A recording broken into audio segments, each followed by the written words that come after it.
when did you realize that you wanted to work on that skill as opposed to other skills?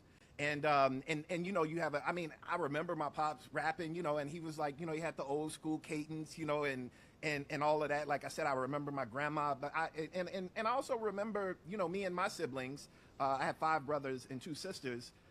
You know, like battling one another. I used to come home from come home from I used to come home from school and I would want to watch Jeopardy, and my closest brother, who's, you know, like a year younger than I am, he would want to watch Rap City. And so whoever got home first got the remote control. And you know, and then eventually, you know, we would have this thing where he'd be like, well, at least on the commercials, turn it to Rap City. And so I can remember the videos that held me and made me think I can do that actually.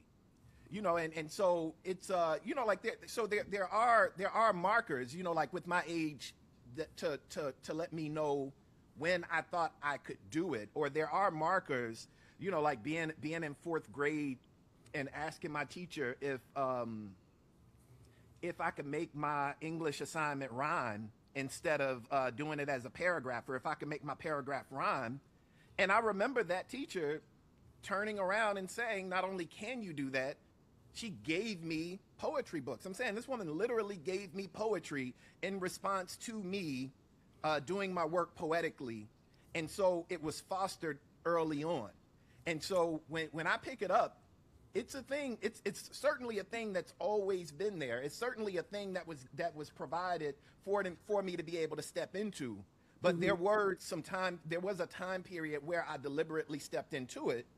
And then there were the moments, you know, like say later on in undergrad when I'm doing my work in the English department, doing my work in the writing department, or doing my work in education, teacher education, and at the same time I'm listening to all these rap records and I'm having to write lesson plans, and then I'm like, well, I'm filtering everything through this hip hop knowledge that I've gotten since me and my brother was fighting over the TV.